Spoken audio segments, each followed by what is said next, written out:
You know, during your times in ministry, there are times when God specially favors a particular moment by bringing together like-minded colleagues, brothers and sisters with whom you can do some significant thing.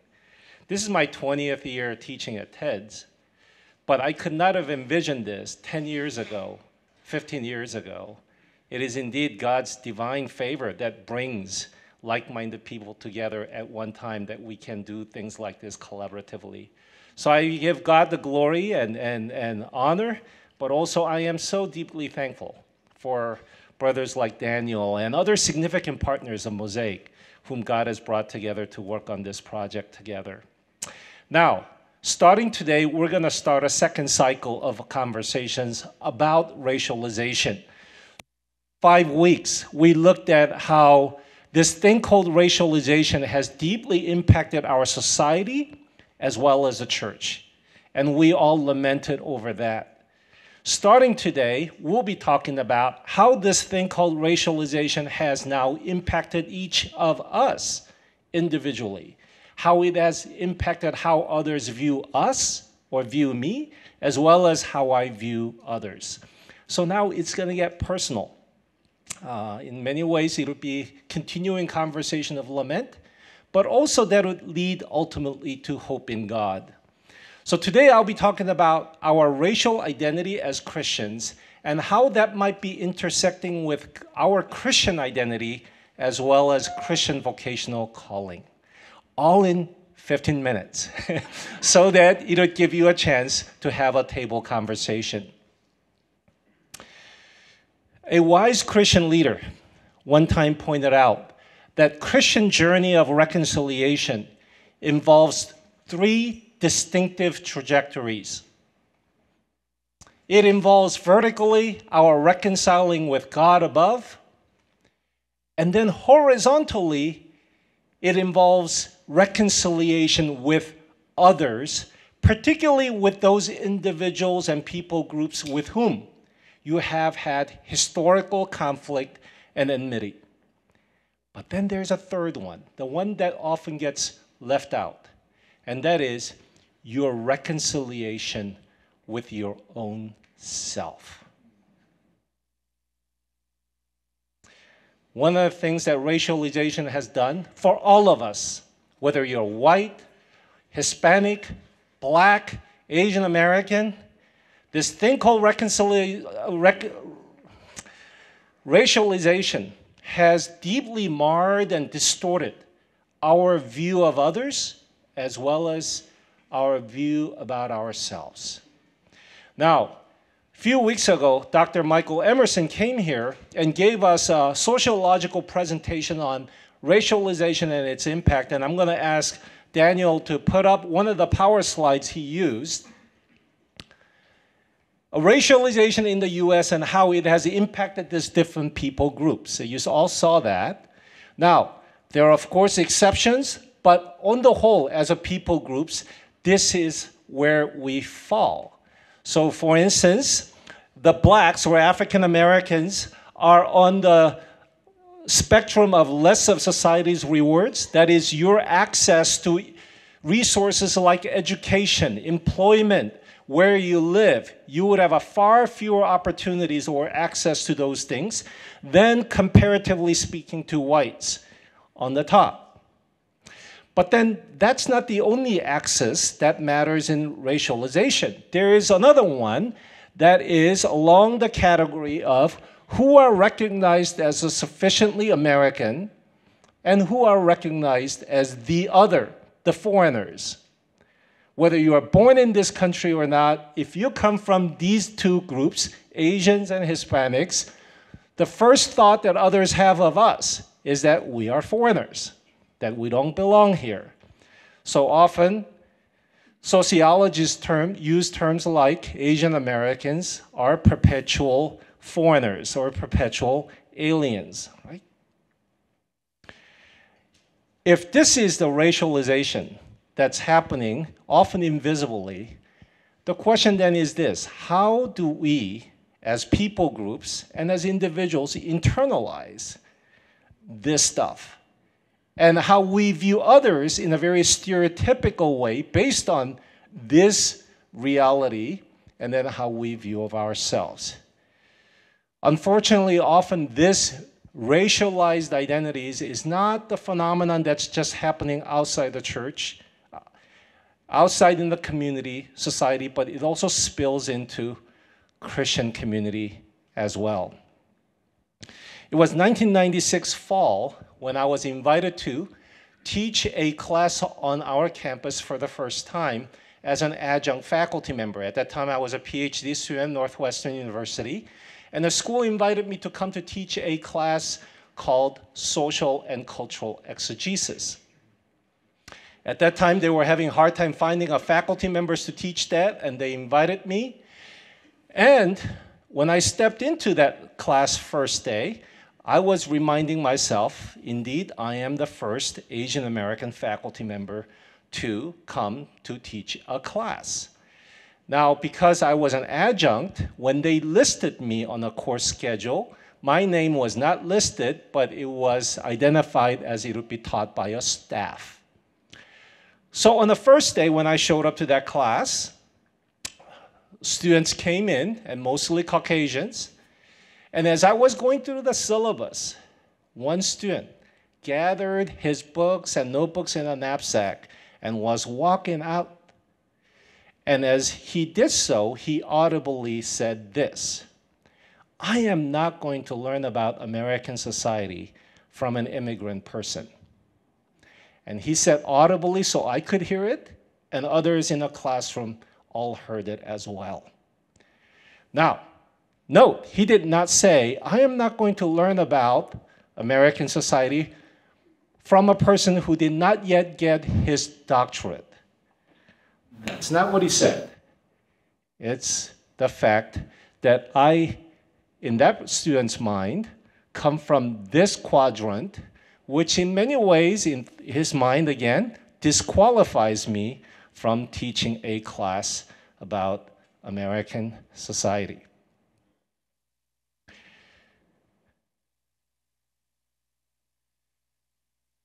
That incident had been such a discouraging one.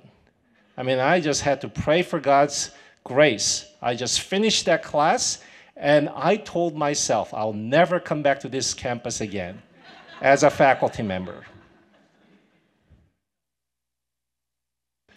It also reminded me, when I was a youth pastor of a Korean American immigrant church, how many of my youth group students wrestled with their sense of identity, particularly in American context.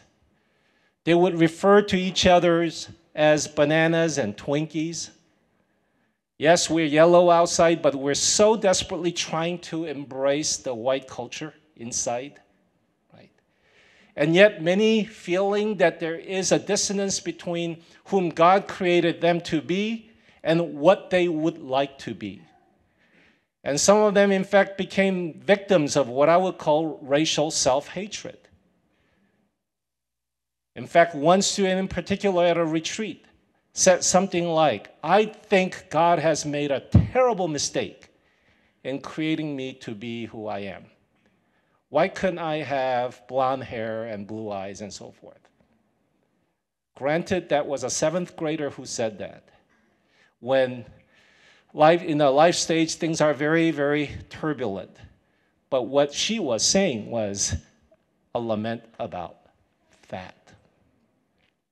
Now, the good news is that when we become new creation in Christ, when we become followers of Jesus, God gives us a brand new identity, and that identity is that we are beloved child of God.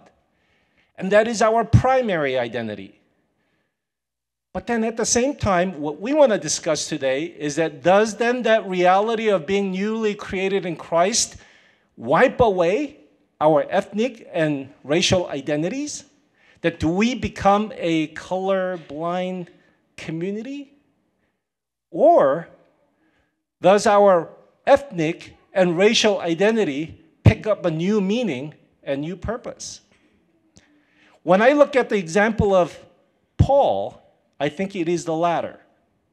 When Saul became Paul, when he became now a follower of Christ, his Jewish identity and how he felt about fellow Jews, that he so desperately wanted other Jews to follow Christ, that those things did not melt away. In fact, his Jewish identity now picks up a new meaning, a new purpose. Right? So think of it this way. The identity that we all have in Christ, that we are beloved daughters and sons of God, it's our primary identity. It's the one that I share with all of you. That's what brings us together. But then, my being Korean American or Asian American, it's an adjective to that noun. I believe how God has created me to be as a Korean American Christian. That Korean American adjective is not accidental or a mistake. While it is that identity that has given me much grief in the past because of that stuff. Now, how do I think about reclaiming this for the purpose of God's work?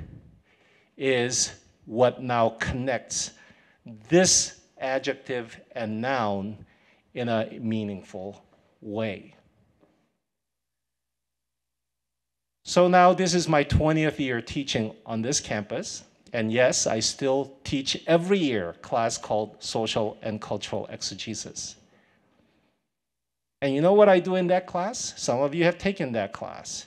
In the mid part of that semester-long class, we invest ourselves very significantly into this theme of racialization, its impact on the society and the church, and how we as a Christian should respond to that.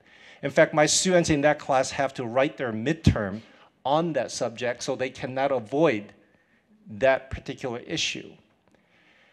And on that day, when I lecture on this, often students note how I so passionately engage with this topic. And some afterwards in the class, after the class, would come to me and ask me this question: so Dr. Cha, why are you so passionate about this issue of racism and racialization when you are not white or black? Right? Or to maybe reframe that question, when you so, as an Asian American faculty member, passionately talk about issues of race, we can't quite figure out why you're so passionate, because obviously you're not teaching so passionately out of white guilt or black anger. We don't quite know how to put it in a category.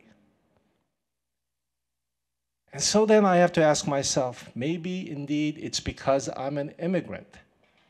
When I speak so passionately about this, people cannot place me in the categories of identity politics, that I am so passionate about this because it somehow serves the interest of me or my people group. That somehow God has indeed used that very thing I am, that I am a foreigner, I am an immigrant, that's how I am perceived, that allows me to have a platform from which I could speak about this issue as a Christian. So the very thing that at the very beginning of my teaching journey here has deeply discouraged me is the very thing that God has redeemed to give me a chance to teach not only this subject matter, but also to be engaged in a Mosaic ministry like this one. My brothers and sisters, you all have stories that are similar to mine, including my Caucasian brothers and sisters. Because when I was engaged in Mosaic ministry, as well as multi-ethnic ministries, often I would come across my Anglo brothers and sisters. As they become more aware of this process, they get deeply burdened with a deep sense of guilt and shame. And then, always anxious in a gathering like this one, how do others look at me, a white person who's often identified as one who benefits from this structure, if not involved in a process of sustaining it. Right? Well, those are all the burdens each of us bear differently. Now the question is, how is God calling us to engage in the process of healing, as well as now repurposing this identity so that we can enter into many places of pain, of conflicts, and be used by God to bring new hope of reconciliation into that setting. So those are the questions that we have around your table. So let me, I want to draw your attention to your group questions, and let me read them out loud, and then we're going to give you some time to introduce yourselves to one another and engage in these questions. The first question is, how has the process of racialization impacted you personally? How has it shaped your racial identity? Second question, how might God use your racialized identity to facilitate the ministry of racial reconciliation, whether now or in future? Third, if you have time to get to this, what steps do you need to take in order to reconcile with yourself, particularly with your racialized identity? My guess is that all of us are at a different place in that journey. Some of us are maybe still at a stage where we want to avoid this part of my identity as much as I can. Some of us are coming to be in touch with the pain that this particular identity brings to us. Some of us are seeking support of other groups like this one, where you can think about and imagine how even this identity can be reclaimed by God and used in a particular way in the ministry of reconciliation. So we invite you now to have a conversation around the table. And toward the end, I'll bring us together to have some larger group conversation as well. So please engage with one another and ask for God's help as you do so.